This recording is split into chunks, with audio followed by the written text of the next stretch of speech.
Hi friends, அனைவருக்கும் தர்மா online அகாடமியின் அன்பு வணக்கம். நான் உங்கள் தர்மராஜ். இந்த வீடியோவில் நம்ம என்ன பார்க்க போகிறோம் அப்படின்னா, இயக்கம் அப்படிங்கிற பாடம் தான். இந்த பாடம் 9th ஸ்டாண்டர்டில் செகண்ட் லெசனாக இருக்குது. வீடியோ பார்க்குறதுக்கு முன்னாடி நீங்கள் ஒரு முறை புத்தகத்தில் இந்த லெசனை படிச்சுட்டு அதுக்கப்புறம் இந்த வீடியோ பாருங்கள். அப்போ தான் உங்களுக்கு புரிதலுடன் கூடிய கூடுதல் பலன் கிடைக்கும். வாங்க வீடியோக்குள்ளே போகலாம். முதல்ல இயக்கம் அப்படின்னா ஒரு பொருளின் சுற்றுப்புறத்தை பொறுத்து அதன் நிலையில் ஏற்படும் மாற்றம் தான் இயக்கம் அப்படின்னு சொல்கிறாங்க. ஓகேங்களா? ஸோ இந்த பூமியில் இருக்கிற ஒவ்வொரு பொருளும் இயக்க நிலையில் தான் இருக்குது. அதற்கு காரணம் பூமி சூரியனை சுற்றி வர்றது தான் அப்படின்னு சொல்கிறாங்க. வாங்க வினாக்களுக்குள்ளே போகலாம். இயற்பியலில் இயக்கங்களின் வகைகள் எத்தனை? இயற்பியலில் இயக்கங்களின் வகைகள் எத்தனை இருக்குது? ஆன்சர் பாருங்கள். 4 வகைகள் இருக்குது. ஓகேங்களா? நேரான இயக்கம், வட்ட இயக்கம், அலைவு இயக்கம், ஒழுங்கற்ற இயக்கம் அப்படிங்கிற 4 இயக்கங்கள் இருக்குது. ஓகேங்களா? இயற்பியலின் இயக்கங்களுள் இல்லாதவை எது? இயற்பியலின் இயக்கங்களுள் இல்லாதவை எது? ஆன்சர் பாருங்கள். தன்னிச்சையான இயக்கம் அப்படிங்கிறது கிடையாது. ஓகேங்களா? மற்றபடி அலைவு, ஒழுங்கற்ற, சீரான, வட்ட இயக்கம் அப்படின்னு 4 இருக்குது. ஸோ இந்த இயக்கங்களுக்கு எடுத்துக்காட்டு ஆல்ரெடி போன ஸ்டாண்டர்ட்லேயே நம்ம கொடுத்துருப்போம். ஸோ 1 by 1 பார்த்தா உங்களுக்கு புரியும். அடுத்த வினா பாருங்கள். விளக்கம் 1. ஒரு குறிப்பிட்ட திசையில் இயங்கும் பொருள் ஒன்றின் நிலையில் ஏற்படும் மாற்றமே இடப்பெயர்ச்சி அப்படின்னு சொல்கிறாங்க. ஓகேங்களா? விளக்கம் 2ல் இடப்பெயர்ச்சியின் SI அலகு மீட்டர் அப்படின்னு சொல்கிறாங்க. இதில் எது சரியானதாக இருக்கும் அப்படின்னா, ரெண்டுமே சரிதான். ஓகேங்களா? ரெண்டுமே சரிதான். ஒரு குறிப்பிட்ட திசையில் இயங்கும் பொருள் ஒன்றின் நிலையில் ஏற்படும் மாற்றம் இடப்பெயர்ச்சி. இடப்பெயர்ச்சி SI அலகு மீட்டர் அப்படிங்கிறது தான். ஓகேங்களா? அது மட்டும் இல்லாமல் இடப்பெயர்ச்சி அப்படிங்கிறது எண் மதிப்பு மற்றும் திசை ஆகிய இரண்டையும் கொண்ட ஒரு வெக்டர் அளவு. ஓகேங்களா? திசை அளவுரு அப்படின்னு சொல்லுவாங்க, வெக்டர் அளவை. ஸோ அடுத்து தொலைவு அப்படின்னு இதில் ஒன்று இருக்குது. ஸோ அதை நம்ம பார்க்காமலே போயிட்டோம். ஓகேங்களா?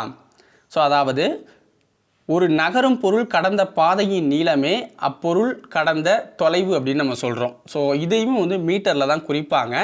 தொலைவு அப்படிங்கிறது எண் மதிப்பை மட்டும் கொண்ட ஒரு ஸ்கேலார் அளவு. ஓகேங்களா? திசையிலி அளவுரு கொண்டது அப்படின்னு சொல்கிறாங்க. அடுத்தது கீழ்கண்ட கூற்றுகளை கவனி. விளக்கம் 1. வேகம் என்பது தொலைவு மாறுபாட்டு வீதம். ஓகேங்களா? விளக்கம் 2ல் பாருங்கள். வேகம் என்பது ஒரு வெக்டர் அளவு அப்படின்னு சொல்கிறாங்க. விளக்கம் 3ல் வேகம் அப்படிங்கிறது கடந்த தொலைவு பர் நேரம் அப்படின்னும் சொல்கிறாங்க. இதில் எது சரியானது அப்படின்னு பார்த்தீங்கன்னா, விளக்கம் 1, 3 சரி அப்படின்னு சொல்கிறாங்க. விளக்கம் 1, 3 சரி அப்படின்னு சொல்கிறாங்க. அப்போ 2 என்ன? வேகம் அப்படிங்கிறது ஒரு வெக்டர் அளவு அப்படின்னு சொல்லியிருக்காங்க. அது தவறானது. ஏன்னா அது ஒரு ஸ்கேலார் அளவு. ஓகேங்களா? ஸ்கேலார் அளவு. ஸோ SI அளவீட்டு முறையில் வேகத்தினோட அலகு அப்படின்னா மீட்டர் வினாடி இன்வர்ஸ் 1. ஓகேங்களா? ஸோ அடுத்தது முடுக்கத்தின் சரியான சூத்திரம் எது? முடுக்கத்தோட சரியான சூத்திரம் எது அப்படின்னு கேட்குறாங்க. ஸோ ஆன்சர் பாருங்கள். A = V - U × T அப்படிங்கிறது தான் அதனுடைய சரியான சூத்திரம். எதிர் முடுக்கத்தினை எவ்வாறு குறிக்கலாம்? எதிர் முடுக்கம் இருக்கலாம். முடுக்கம் அப்படின்னா எதிர் முடுக்கம். ஸோ அதை எப்படி குறிக்கலாம் அப்படின்னு பார்த்தீங்கன்னா, V இந்த சிம்பிள் போட்டு U. ஓகேங்களா? ஸோ அடுத்தது ஒரு பொருள் சீரான திசை வேகத்தில் செல்லும்போது அந்த திசை வேகத்தையும் கால இடைவெளியையும் பெருக்கினால் கிடைப்பது என்ன? ஒரு பொருள் சீரான திசை வேகத்தில் செல்லும்போது அதன் திசை வேகத்தையும் கால இடைவெளியையும் பெருக்கினால் கிடைப்பது என்ன அப்படின்னு கேட்குறாங்க. ஸோ ஆன்சர் இடப்பெயர்ச்சி. அடுத்தது உடனடி திசை வேகத்தின் எண் மதிப்பு. உடனடி வேகத்தின் மதிப்பு ஒரு குறிப்பிட்ட கணத்தில் என்னவாக இருக்கும்? உடனடி திசை வேகத்தின் எண் மதிப்பு, உடனடி வேகத்தின் மதிப்பு ஒரு குறிப்பிட்ட கணத்தில் என்னவாக இருக்கும் அப்படின்னு பார்த்தீங்கன்னா சமமாக இருக்கும். அடுத்தது நியூட்டனின் முதலாவது இயக்க சமன்பாடுகளில் தவறானது என்ன? நியூட்டனின் முதலாவது இயக்க சமன்பாடுகளில் தவறானது எது அப்படின்னு கேட்குறாங்க. So answer V = U + AT அப்படிங்கிறது தான். ஓகேங்களா? மற்றபடி எல்லாம் சரியானது. ஸோ எல்லாம் சரியானது. நியூட்டனின் இயக்க சமன்பாடுகள் எத்தனை? நியூட்டனோட இயக்க சமன்பாடுகள் அப்படிங்கிறது எத்தனை அப்படின்னு கேட்குறாங்க. ஓகேங்களா, நியூட்டனோட இயக்க சமன்பாடுகள் மொத்தம் எத்தனை அப்படின்னு பார்த்தீங்கன்னா 3 இருக்குது. ஓகேங்களா, நியூட்டனோடது 3 இருக்குது. ஸோ 3ஆக தான் வந்து அவர் வந்து பிரிச்சிருக்காரு. ஓகேங்களா, அடுத்தது காற்றில்லாத வெற்றிடத்தில் ஒரு இரும்பு பந்து, ஒரு பலூன், ஒரு மயிலிறகு இரண்டையும் ஒரே நேரத்தில் கீழ் நோக்கி வீசினால் எது முதலில் தரையை வந்தடையும் அப்படின்னு கேட்குறாங்க. காற்றில்லாத ஒரு வெற்றிடத்தில் இரும்பு பந்து, ஒரு பலூன், ஒரு மயிலிறகு இரண்டையும் ஒரே நேரத்தில் கீழ் நோக்கி வீசினா எது முதல்ல வரும் அப்படின்னா, ஸோ 3மே வந்து கரெக்டாக வந்து சேர்ந்துடும். ஓகேங்களா, ஸோ 3மே வந்து சேர்ந்துடும் ஒரே நேரத்தில் அப்படிங்கிறாங்க.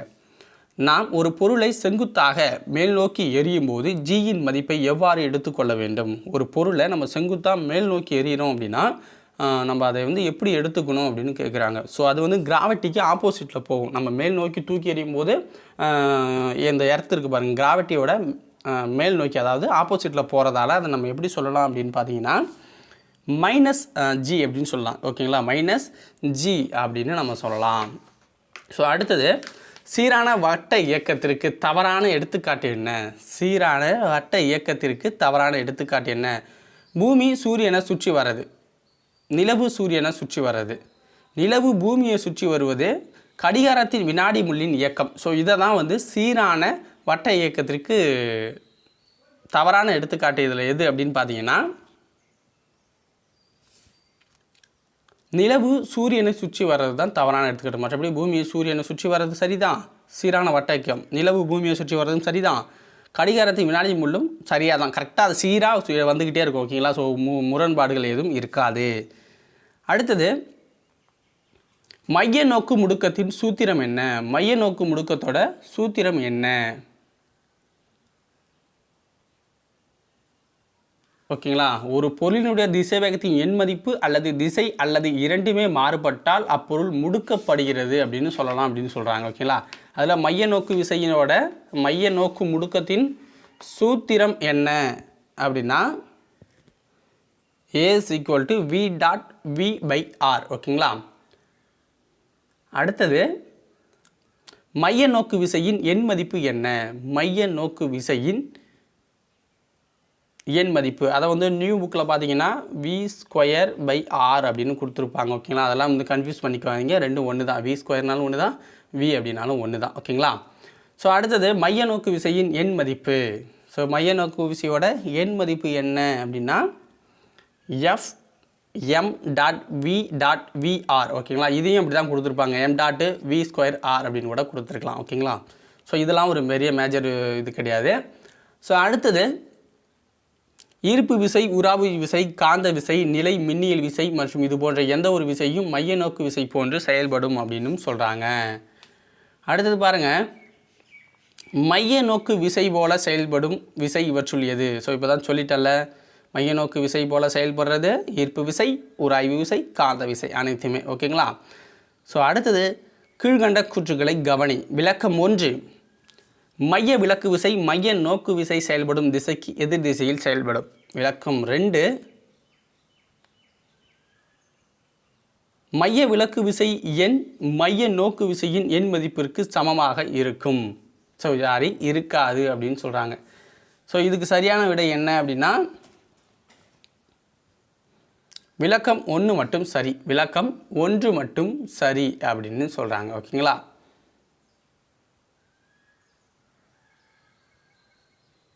ஸோ இது வந்து தவறானது. அடுத்தது, தடையின்றி தானே கீழே விழும் பொருளின் முடுக்கத்தை குறிப்பிடும் பொழுது பயன்படுத்துவது என்ன? ஸோ செங்குத்தாக மேலே எறியும் பொழுது -gயில் போய் சேரும். ஓகேங்களா, ஏன்னா கிராவிட்டிக்கு ஆப்போசிட்டில் போகுது. அது போயிட்டு ஒரு எண்ட் பாயிண்ட்டுக்கு அப்புறம் ரிட்டன் கீழே தான் வந்தாகணும். அப்போ தடையின்றி தானே கீழே விழும் பொருள் தான் அது கணக்கு. ஓகேங்களா, ஸோ அப்போ அது வந்து கிராவிட்டியை நோக்கி வரும். ஸோ அப்போ என்ன சொல்லணும் அப்படின்னா +g. ஓகேங்களா, ஸோ இதுதான் கரெக்டானது, ஏன்னா கிராவிட்டியை நோக்கி அது வந்து ஈர்க்கப்படுது. ஓகேங்களா, ஸோ இந்த பாடம் இவ்வளோதான். ஸோ இதில் வந்து பார்த்தீங்க அப்படின்னா வேறு எதுவுமே அந்தளவுக்கு பெரிதாக வினாக்கள் எதுவும் இல்லை. ஸோ அதுக்காக தான் உங்களை புத்தகத்தை ஒரு முறை படிங்க அப்படின்னு சொல்கிறது. ஏன்னா ஒரு சில வினாக்கள் நம்ம விடலாம், ஏன்னா யாராலையும் ஃபுல்ஃபில்லாக கொடுக்க முடியாது அப்படிங்கிறது நிதர்சனமான உண்மை. ஸோ நீங்கள் படிக்கும்போது ஒரு சில கொஷின் நாங்கள் விட்டுருக்கிறது உங்களுக்கு வந்து தெரிய வரும். ஸோ அதை நீங்கள் வந்து எங்கள்கிட்ட சொல்லலாம். திசை வேகத்தை பற்றி விட்டுருப்போம், இது வந்து ஒரு வெக்டர், திசைவேகம் அப்படிங்கிறது ஒரு வெக்டர் அளவு. ஓகேங்களா? திசைவேகம் அப்படிங்கிறது இடப்பெயர்ச்சியின் மாறுபாட்டு வீதம் அல்லது ஓரலகு நேரத்திற்கான இடப்பெயர்ச்சி தான் திசைவேகம் அப்படின்னு சொல்கிறாங்க. ஸோ ஆல்ரெடி நம்ம எல்லாமே பார்த்துட்டோம். ஸோ ஏதாவது பார்க்கல அப்படின்னா நீங்கள் கமெண்ட்டில் தெரியப்படுத்தலாம். நெக்ஸ்ட்டு லெசன் என்ன அப்படின்னு பார்த்தீங்கன்னா, ஆல்ரெடி நம்ம வந்து இது கொடுத்துட்டோம், அதாவது அதுக்குண்டான ஷெட்யூல் வந்து கொடுத்துட்டோம். ஸோ நெக்ஸ்ட்டு பாடம் என்ன அப்படின்னா பாய்மங்கள். ஸோ பாய்மங்கள் வந்து பார்க்க போகிறோம். ஸோ அதை படிச்சுக்கோங்க. நாளைக்கு இதே டயத்தில் அதுக்குண்டான வீடியோவை நம்ம பார்க்கலாம். ஓகேங்களா? அதுக்குள்ளே நீங்கள் படிச்சுட்டே வந்துடுங்க. ஓகேங்களா? ஸோ அதுதான் சிறந்தது. வீடியோ பிடிச்சிருந்துச்சுன்னா லைக் பண்ணுங்கள், ஷேர் பண்ணுங்கள், மறக்காமல் நம்ம சேனலுக்கு சப்ஸ்கிரைப் பண்ணி சப்போர்ட் பண்ணுங்கள்.